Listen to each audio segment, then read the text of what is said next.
네, 밸류파인더 이충원 대표, 위인베스트 김진만 대표와 함께합니다. 두 분 어서 오세요. 네, 안녕하세요. 이 대표님 중국 출장 어떠셨어요? 네. 뭐 좋은 거 있으셨어요?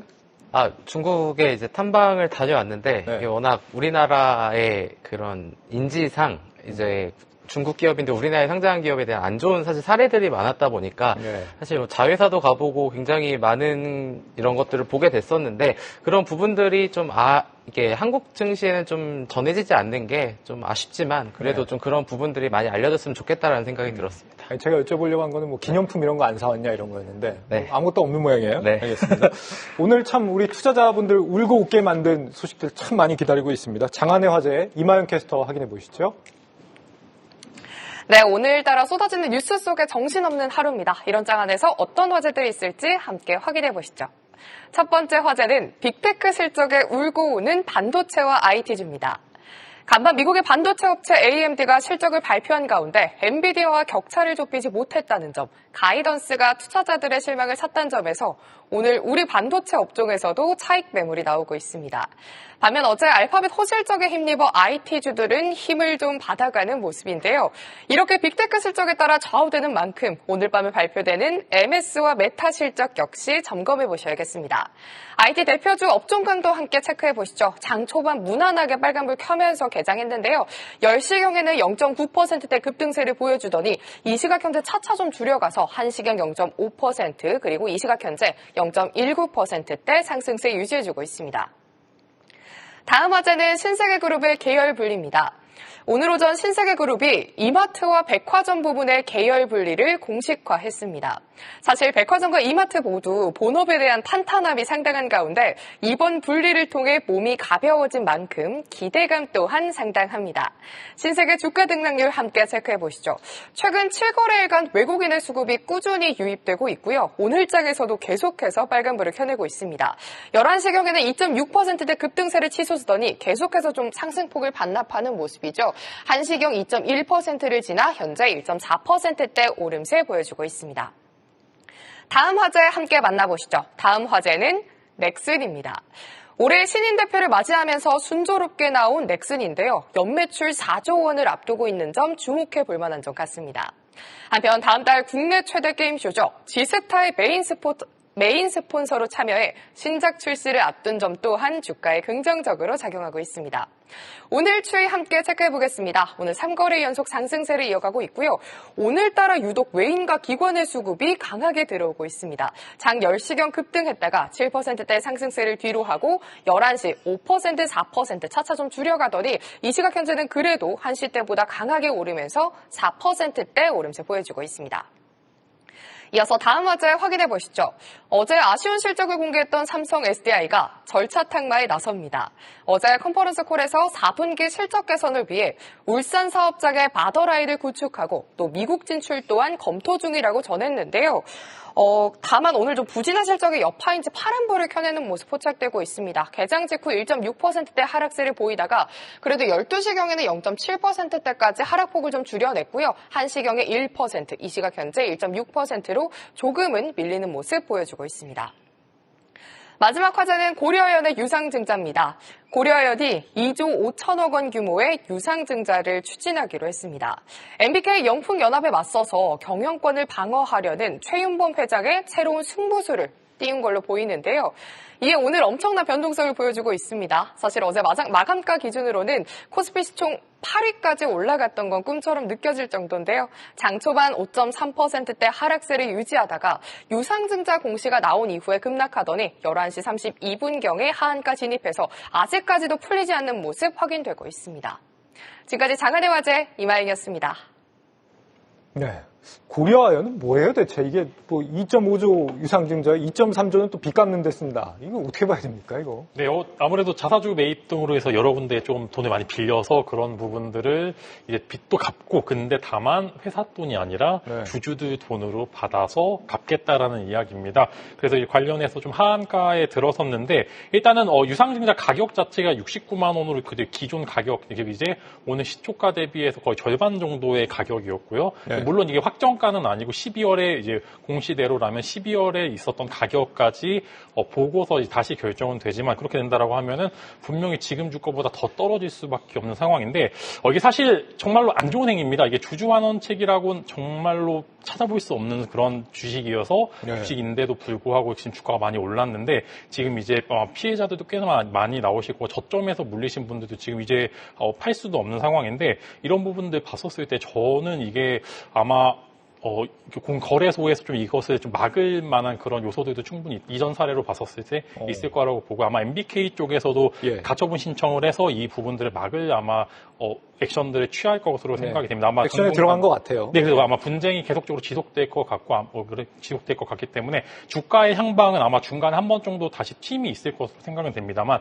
일단은 당분간 피해가 변동성이 좀 클 만한 주식으로 생각이 되고 이 액션에 대해서는 거래소에서 좀 막아줘야 되지 않을까 싶을 정도로 좀 위험한 그런 유상증자 공시지 않을까 싶습니다. 이게 법적 공방으로 가게 되면 어떻게 되는 거예요? 그다음에 일단은 이게 당연히 이게 지분율이 휘석이 될 수밖에 없는 상황이기 때문에 당연히 고려 아연 측이 훨씬 더 유리한 상황입니다. 이 유상증자를 함으로써 빚도 갚고 정상화를 하고 그다음에 이제 지분까지 다시 이제 가져갈 수 있는 부분들이 많기 때문에 고려 아연 쪽이 훨씬 더 유리한 상황이지만 이게 진행이 계속 된다라고 하면은 하루하루 이제 10% 플러스 10% 마이너스 왔다 갔다 하는 그런 주가 흐름은 계속 이어질 것으로 생각이 되고요. 이런 부분들이 당분간 변동성이 좀 확대될 것 같다 이렇게 알아두시면 좋을 것 같습니다. 금투세도 지금 보완 입법이 제기가 됐다라는 거 아니겠습니까? 이러면서 이제 금투세를 예정대로 약간만 바꿔서 시행을 한다는 걸로 인식이 되고 있는 상황인데. 네, 지금 이게 하루하루 좀 바뀌는 것 같습니다. 이제 그저께는 또 안 된, 그대로 시행한다라고 나왔었고, 어제 같은 경우에는 또 당론으로 이제 대통령실에서 금투세를 막겠다라고 이야기해서 주가가 어느 정도 그 기사 이후에 많이 올랐는데, 근데 관련돼서 이제 입법이 좀 예고가 됨으로써 이제 주가가 갑자기 좀 이제 주가 많이 밀리는 모습을 보여주는데, 이런 부분들이 기존에 있어서 금투세 유예가 아니라 약간만 수정해서 원하는 대로 시행할 것이다라는 그런 이슈가 나왔기 때문에 아마 특히 코스닥 쪽이 조금 더 밀렸었던 이유들이 조금 더 예민한 그런 부분들이 있다라고 생각을 해보시면 좋을 거고 이게 시행을 하면 하는 거고 아니면 아닌 거야. 지금 계속적으로 지금 6개월 정도 끌고 있는데 이렇게 되면 아마 증시의 피로감만 계속 쌓이지 않을까 싶습니다. 그러니까요. 빨리 좀 해결이 됐으면 좋겠습니다. 오늘 이것 때문에 묻힌 소식들 일단 오늘 아침부터 반도체 기술주들의 부분 그리고 네이버 주가 부분 좀 주목해 볼 만한 부분들이 있긴 있었습니다. AMD가 실적을 발표하면서 AI 가속기 쪽에 공급 부족 때문에 엔비디아와의 격차를 좁히기 좀 어려울 것이다라는 전망이 좀 나오다 보니까 아무래도 이제 덕분에 오늘 엔비디아향 HBM 쪽 종목들 일부에서 좀 강세가 나온 것 같거든요. 그리고 또 삼성전자는 이틀간의 상승을 오늘 멈췄다는 것이죠. 네. 6만 정자 문턱에서 결국은 다시 좀 AI로 가는 것 같아요, 시장이. 네, 일단은 좋은 거는 소극적으로 반영이 되고 안 좋은 건 적극적으로 반영이 되는 전형적인 안 좋은 그런 장세가 이어지고 있는 그런 상황인데요.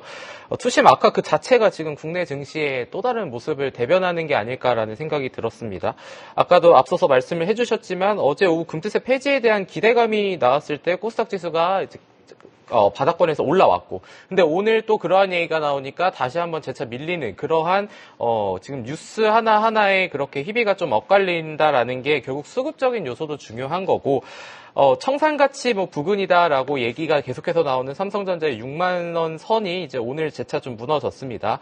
외국인들 입장에서는 이제 언제든지 다시 확인하고 그때 사도 늦지 않다라는 이러한 기조가 좀 배어 있는 게 아닐까. 그러니까 그런 사람들 입장에서는 하방 경직성이 청산 가치든 아니든 간에 그렇게 큰 의미를 두지 않을 수 있다라는 추정을 해볼 수 있을 것 같고 그리고 시장에서 이제 다음 주에 미국 대선으로 향후 미국으로 돈이 더 쏠리지 않을까에 대한 얘기들이 나오고 있는데 일단 그런 부분들의 강세를 반증하는 게 계속해서 자막으로 나오고 있지만 이제 비트코인의 강세가 이제 소식들이 계속해서 전해지고 있죠. 그런 부분이 또 다른 부분을 또 얘기해 주는 게 아닐까 싶습니다. 그래서 미국 증시 반도체 산업의 주가 상승도 중요한데 어찌됐든 외국인들이 다시 돌아올 수 있게 하는 방법은 대외적인 변수를 우리가 컨트롤할 수 없다라고 한다면은 삼성전자 내부에서의 이런 액션과 이런 수주라던가 그런 미래의 가치를 끌어올릴 수 있는 모습을 결국은 삼성전자가 타개가는 모습을 보여주는 게 가장 중요한 관건이 될 것이다라고 보시면 될 것 같습니다. 네. 지금 네이버 같은 경우는 알파벳 후실적 그리고 메타에서 이제 AI 검색 엔진 개발 이슈 요것들의 영향을 좀 받고 있는 상황으로 보이는데 구글 클라우드 수요가 35% 증가했다. 그러니까 한마디로 AI가 돈이 되는 게 입증이 조금씩 돼가고 있다는 것이고, 그런 것들이 오늘 뭐 삼성 SDS 실적에서도 나왔죠. 삼성 SDS도 AI 클라우드 덕분에 고실적을 냈다라고 하는데, 이 AI 소프트웨어 관련주들이 지금 그래서 오늘도 강세를 보이지 않았습니까? 뭐 한컴을 비롯해서 AI 쪽에 돈이 된다는 게 확인이 된다면 아직도 전고점을 뚫지 못하고 있는 이 SK 하이닉스를 어떻게 바라봐야 되느냐? 일단은 하드웨어와 소프트웨어로 좀 분리를 해서 말씀을 드리면은 일단 지금은 하드웨어 쪽 강세죠. AI GPU 쪽 엔비디아를 필두로 해서 엔비디아의 밸류 체인인 엔비디아, TSMC, 그다음에 SK 하이닉스의 주가 상승세가 꽤나 좋았는데, 일단 하이닉스 먼저 말씀을 드리면 아쉽습니다. 주가는 저는 조금 더 위에 있어도 된다라고 생각을 하고 있는데, 한국 시장이 현재 수급 상황이 워낙 불안정하다 보니까 상대적으로 TSMC와 엔비디아의 상승세를 전혀 못 따라가는 모습을 보여주고 있습니다. 아무래도 뭐 우스갯소리로 이런 얘기죠. 뭐 나스닥 상장하면 얼마다 이런 얘기도 많이 있는데, 사실 하이닉스가 조금 더 삼성전자보다 나스닥에 상장했으면 상승률이 훨씬 더 높았을 것으로 생각이 되고, 아마 요즘에는 또 이제 삼성전자가 HBM을 공급해버린다, 이제 일부 공급한다라는 이야기가 나오자마자 반대의 성향을 많이 보이고 있는데, 네. 이럴 정도의 그런 이슈는 아니지만 또 빠진 게 좀 아쉽습니다. 이제 삼성전자의 6만 원이 계속 깨지는 것도 아쉽지만 하이닉스의 20만 원 선이 계속 깨지는 것도 아쉽기 때문에, 저는 일단 그래도 수요가 견고하다는 생각 하에 시장이 좀 괜찮다라고 가정하면 하이닉스 조금 더 위에 있어도 될 것 같다라고 먼저 말씀을 드리려고 하고요. 이제 AI 소프트웨어 쪽으로 넘어가게 되면 이제 2분기 때 구글이 IR에서 이런 얘기를 했습니다. AI가 돈이 될까? 돈 먹는 하마만 되는 게 아닐까라는 그런 이야기가 나오면서 완전 엔비디아가 그날 완전 주가가 급락을 해버렸는데, 네. 결국에는 AI 돈이 된다라고 이번에 CFO가 이야기를 했기 때문에 소프트웨어주들이 전반적으로 이제 상승세와 맞물려서 실제로 네이버나 카카오 쪽 보면은 광고 매출이죠. 클라우드 매출 쪽이 계속적으로 늘고 있었기 때문에 이러면 소프트웨어 쪽도 분명히 하드웨어 쪽이 끝나게 되면 다음 파동이 있을 것으로 생각이 되고요. 이제 국내 같은 경우에는 보통 일반적으로 GPT 스토어의 상장이 GPT 스토어 관련주로 오플라이스 오피스, 한글과 컴퓨터 이런 종목들이 많이 있는데, 이들이 보시면 생각보다 돈을 잘 법니다. 생각보다 꽤나 돈을 잘 벌고 단순히 테마주로 보기에는 워낙 탄탄한 회사다 보니까 멀티플을 주게 되면은 저는 직전 고점까지 충분히 갈 수 있을 것으로 생각이 되고요. 순수하게 이제 알파벳, 즉 구글의 모멘텀에 맞춰서 국내 쪽으로 돌아보시게 되면 카페24가 이제 작년이었죠. 올해 6월 정도에 유튜브 쇼핑과 구글과 협력으로 해서 지분 투자가 좀 들어온 게 있습니다. 그래서 관심주를 카페24 계속적으로 지켜보시면 좋을 것 같고, 만약에 이제 소프트웨어 쪽으로 넘어가게 되면 소프트웨어는 이제 하드웨어보다 조금 더 매출이 무궁무진하게 멀티플이 잡힐 수가 있습니다. 그래서 저라면은 소프트웨어도 충분히 관심을 가져봐도 될 만한 구간이다라고 말씀을 드리겠습니다. 네, 뭐 주요 빅테크들 실적이 계속해서 나오고 있으니까요. 계속해서 확인이 돼야 AI가 돈이 된다는 게 나타날 거고, 거기에 따라서 AI 캐즘에 대한 논란도 조금씩 줄지 않을까 생각을 해보겠습니다. 오늘 신세계그룹이 백화점과 이마트의 계열 분리를 선언을 했습니다. 이 부분 어떤 의미가 있는지 저희 취재기자 연결해서 직접 들어보죠. 이지호 기자, 이 계열 분리를 위한 지분 교환 작업이 앞으로 좀 이루어지겠죠? 어떻게 예상이 되고 있습니까? 네, 신세계그룹 측은 오늘 계열분리 계획을 공식 발표한 것뿐이지 앞으로 계열분리 작업이 어떻게 이루어질지 또 언제쯤 마무리될지 등은 구체화된 것이 없다는 입장이었습니다. 다만 정용진 회장은 지금처럼 신세계그룹을 대표하는 역할을 수행하며 향후 진행될 계열분리 작업도 주도적으로 추진할 예정이라고 밝혔습니다. 정유경 주신세계 총괄사장이 8년 만에 부회장을 건너뛰고 회장으로 승진하면서 이제부터는 계열분리 작업이 본격화될 것으로 전망되는데요. 앞서 이명희 신세계그룹 총괄회장은 2011년 이마트와 백화점을 이미 2개의 회사로 분할했습니다. 장남 정용진 회장에게는 이마트를, 딸 정유경 총괄사장에게는 백화점 사업을 맡겨 남매 경영을 하도록 했는데요. 현재 정용진 회장과 정유경 사장이 각각 이마트 지분 18.56%, 주신세계 지분 18.56%를 보유한 최대 주주고, 이 총괄회장은 이마트와 신세계 지분을 10%씩 가지고 있습니다. 이마트 지분 10%를 정 회장에게, 주신세계 지분 10%를 정 사장에게 증여하면 계열 분리가 완성됩니다. 지분 구조상으로는 이마트와 주신세계가 얽혀있는 계열사도 SHG.com 정도라 추후 분쟁 가능성도 낮게 점쳐집니다. 네, 백화점과 이마트 부분이 계열 분리된다는 게 구체적으로 이 기업의 경영에 좀 어떤 효과를 가져다 줄 수 있을까요? 네, 계열 분리를 공식화하면서 백화점과 이마트는 각기 다른 축으로 성장하게 됩니다. 업계에서는 본업 경쟁력 강화라는 신세계그룹 차원의 목표가 계열 분리에 동인이 됐다고 보고 있는데요. 각각 본업에 집중해 경영 기반을 단단하게 구축하겠다는 전략적 의미가 담긴 조치라는 겁니다. 보다 신속하고 독립적인 의사결정으로 다소 눌려있던 백화점 부문도 강화될 수 있다는 전망이 나옵니다. 현재 정 사장이 맡고 있는 부문에는 신세계 DF, 신세계 인터내셔널, 신세계 센트럴시티, 신세계 가스타 등이 있는데요. 이마트는 강도 높은 체질 개선이 이뤄지고 있지만 특히 면세점은 여행객 수가 회복되는 상황에도 상반기 영업이익이 158억 원에 그칠 정도로 부진한 모습입니다. 업계 관계자는 신세계그룹 면세점 부분의 경우 실적 회복이 더뎌 경영 능력을 검증할 시험대가 될 것이라고 예상했습니다. 지금까지 보도국에서 전해드렸습니다. 네. 이지호 기자였습니다. 신세계 백화점과 이마트, 이 계열 분리를 한다는 게 주가의 측면에서는 어떤 영향이 있을 거라고 보세요? 이제 아까 그 지배주주 비율에 대한 이제 구조는 다 말씀을 해주셔서 그 부분을 제외를 하면은 사실 2019년도부터 신세계그룹이 신세계와 이마트가 각자 사실상의 실질적 지주 역할을 하도록 해왔습니다. 그런데 그 기업 가치를 전혀 받지 못했었고 우리나라의 고질적인 문제 중에 하나로 불리는 게 결국 지주사의 기업 가치에 대한 부분인데 결국은 이런 부분들에 대한 그런 것들이 주가에 반영이 됐었던 거고 근데 이제 올해 백화점 같은 경우에는 상반기까지 사상 최대 매출을 기록했음에도 주가는 또 그렇게 오르지 못했었거든요. 근데 오늘 신세계 같은 경우에는 장중에 4%까지 상승을 했었고 이마트 같은 경우에도 장중 3% 상승을 했는데 지금 코스피 코스닥 지수 오늘 모두 다 하락을 하고 있는 가운데 그럼에도 이런 기업들이 주가가 상승을 하는 거는 그 할인율을 해소할 수 있는 그리고 그동안 이런 회사들의 모멘텀이 하나도 없었는데 이제 그러한 부분들이 이제 이거 하나로 회사가 뭔가 변화가 생길 수 있겠구나라는 그런 기대감이 반영이 되는 게 아닐까 싶고 수급적인 부분이 지금 가집게긴 하지만 이마트 같은 경우에는 지금 외국인과 기관의 양매수 신세계 같은 경우에도 지금 꾸준히 외국인들의 매수세가 이어지고 있는 만큼 이런 부분들이 주가에 그래도 긍정적으로 반영되고 있는 것 같습니다. 네, 기대를 좀 해보고요. 오늘 그리고 게임주 중에서는 넥슨 게임즈가 미래 전략을 공개했습니다. 이 소식도 취재기자 연결해서 들어보죠. 박혜린 기자, 넥슨이 오늘 어떤 전략을 제시했습니까? 핵심은 기존의 탄탄한 주요 IP를 중심으로 세계관을 확장하는 프랜차이즈 전략의 강화입니다. 이를 통해 글로벌 시장 진출을 가속화하고 새로운 IP에 대한 도전을 더 공격적으로 한다는 방침인데요. 말씀하신 것처럼 넥슨은 올해 게임업계 최초로 연매출 4조 원을 넘보고 있습니다. 이러한 호실적의 중심은 지난 5월 중국에 출시한 던전 앤 파이터 모바일의 흥행과 넥슨의 첫 루트 슈터 게임 퍼스트 디센던트가 있습니다. 탄탄한 핵심 IP와 새로운 장르를 향한 과감한 도전이 큰 성과를 낸 겁니다. 넥슨은 이 전략으로 2027년까지 매출 7조 원 돌파가 충분히 가능할 것이라고 자신하고 있습니다.